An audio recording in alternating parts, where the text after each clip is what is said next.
भाषा में आज इस रामलीला मंच पर उपस्थित हमारे समस्त अग्रज और यहाँ पर रामलीला का मंचन कर रहे कलाकार, या थोड़ी देर पहले अभी मैं जब यहाँ उपस्थित था, दीप प्रज्वलन हुआ तो हमने देखा व्यास जी की प्रस्तुति बड़ी अच्छी रही।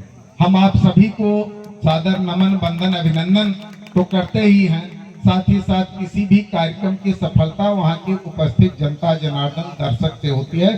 तो दर्शक दीर्घा ही लोगों के मान सम्मान को और बढ़ाती है।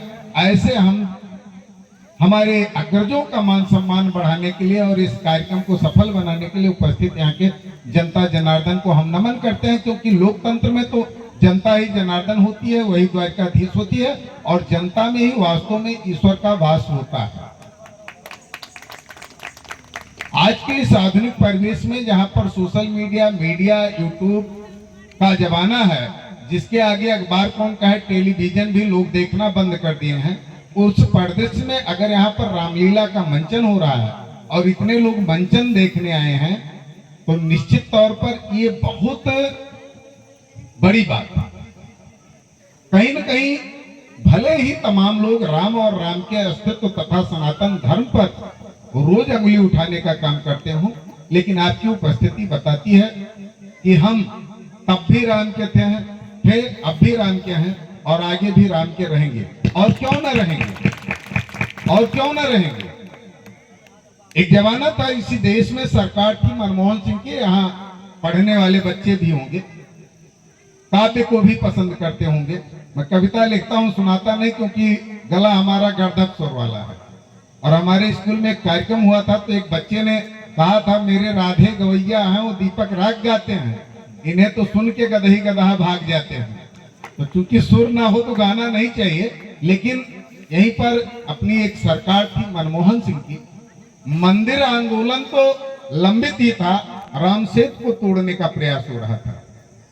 और तब हमने लिखा था कि सागर पे बनाया था जो राम जी ने राम सेतु, नहीं केवल जानकी को लंका से लाने हैं। जानकी को लंका से लाना तो बहाना था, असल में धरती से पाप को मिटाना था। पर अब तो धरती पर, उस समय की सरकार के लिए हमने लिखा था, पर अब तो धरती पर पाप को मिटाने हेतु यूपीए सरकार लगी सेतु को मिटाने हेतु। अरे हिंदुस्तान के आज सबको बताना होगा, राम सेतु हेतु हमें मर मिट जाना होगा। गांधी जी का ऐनक घड़ी लाते हम करोड़ों में, मान नहीं करते हम तो उनका हजारों में। अरे गांधी जी का सपना था जो राम राज्य आए भारत में, क्या वो सपना पूरा होगा राम सेतु को मिटाने से? और कभी हमने बचपन में, जैसे यहाँ छोटे छोटे बच्चे रामलीला मंचन देखने आए हैं, मैं किसी कथा के कार्यक्रम में गया था और कथा सुन रहा था।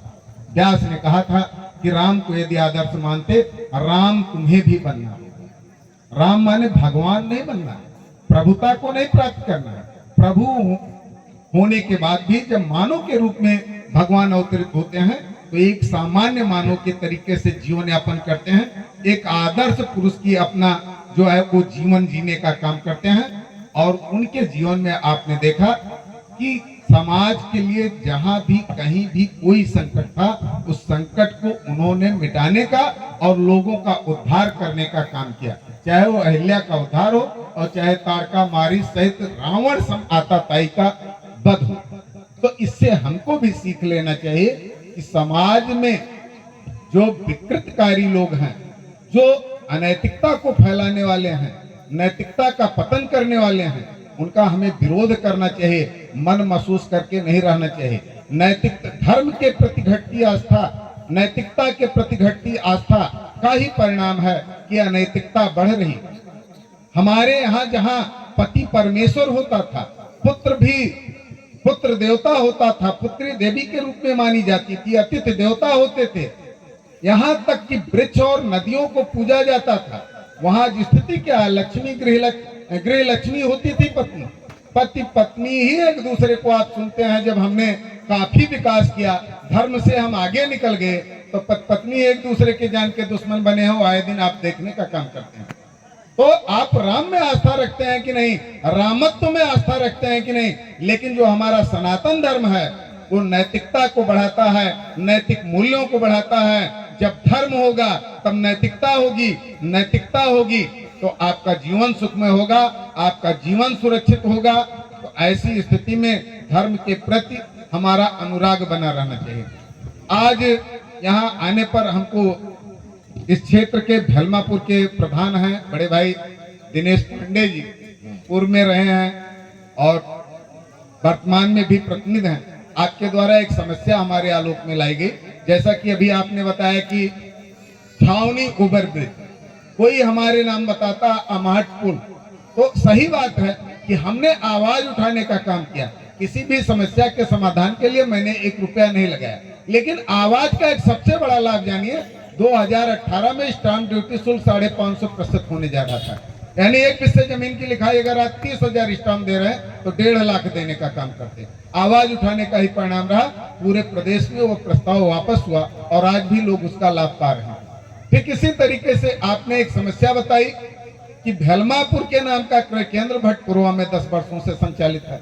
हम दोनों पक्षों की बात करते हैं और उसको फिर जिस नाम से वो है उस भेलमापुर या नादे कुआं में ले जाने के लिए कुछ लोगों का संघर्ष चला। उस संघर्ष के क्रम में आपका बताना है कि प्रशासन दबाव में शायद उसको हटा देगा। हमने कहा नहीं, ऐसा तो नहीं होना चाहिए, क्योंकि उन्होंने कागज दिखाया कि तमाम जो है डेलीगेटों का उसके पक्ष में प्रस्ताव भी है, शपथ पत्र के साथ है।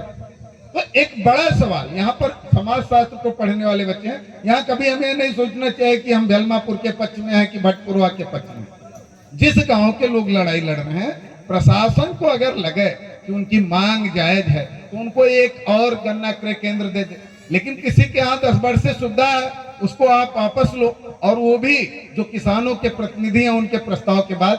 तो ये एकदम गलत है, उसे हम उचित नहीं समझते हैं। और ये उनका मांग उसी तरीके से कि दिल्ली में यूपी भवन है, हम लोग कहें कि हमारा यूपी भवन यूपी में ले आओ, तो यूपी के लोगों के लिए ही तो दिल्ली में यूपी भवन है। ये मांग गलत है। मांग करने वालों को भी क्रय केंद्र मांगना चाहिए, कि नहीं कहना चाहिए कि वहां से ला करके हमारे यहाँ दे दो। निश्चित तौर पर इस रामलीला मंच से हम प्रधान जी को आश्वासन देते हैं, आपका मांग नैतिक और जायज हमारे देखने में लगा है।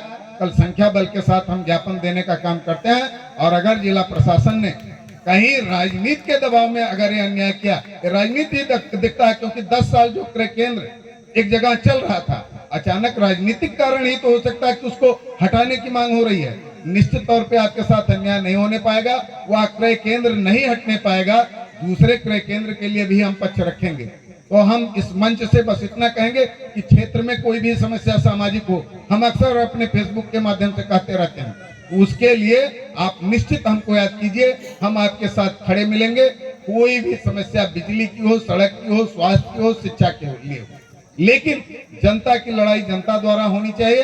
हम लोगों को ये भी सोचना चाहिए कि उस लड़ाई में हमारा भी योगदान हो। इन्हीं की समस्या बता के आप सो जाओ, चंद्रमणि पांडे 23 दिन अमाहट के लिए लड़ाई लड़ें, आपके ओवरब्रिज के लिए लड़ाई लड़ें। हमको राम से और राम के रामत्व से सीखना होगा। राम को लेकर के बस एक अंतिम बात, इसके पहले का जो कुंभ था उसमें मैं गया था स्नान करने, और एक बहुत बड़े दक्षिण भारत के संत ने कहा कि रामायण का, राम को पूजने की बात छोड़ दीजिए, रामायण का एक जो बुरा पात्र आपको लगता हो, उसका जीवन अगर जी के दिखा दें तब भी देश में राम राज्य आ जाएगा। क्योंकि रावण जिसको आप बुरा मानते हैं, वो माता सीता को लेके गया, लेकिन कोई अनाचार, कोई दुराचार, कोई शक्ति का प्रयोग करने का काम नहीं किया, और वो अंतिम क्षण तक ये रहा कि अगर वो सामने जो हमारे वो राम है, तो अब जब संघर्ष छिड़ गया है तो पीछे नहीं हटेंगे, सम्मान से समझौता नहीं। भरत को देखिए, लक्ष्मण को देखिए, सुमित्रा को देखिए, मंदोदरी को देखिए, यहाँ तक कि बहुत तो हमको अच्छा लगता है जब कुंभकर्ण और विभीषण के बीच में वार्ता होती है, दोनों भाई धर्म की ही बात करते हैं, वहां किसी को आप गलत नहीं कह सकते। तो वास्तविकता में कमियां दिखाने के बजाय इस हर पात्र में एक अच्छाई होती है, उसे हमें ग्रहण करना चाहिए। यहाँ रामलीला मंचन में निश्चित हमारे मन के अंदर एक उद्गार किसी पात्र, किसी समस्या को लेकर के होता है, तो उसको केवल हम अनुभूति ही न करें, उसके क्रम में हम समाज में अपना योगदान दें। इसी के साथ हम अपनी वाणी को देंगे विराम।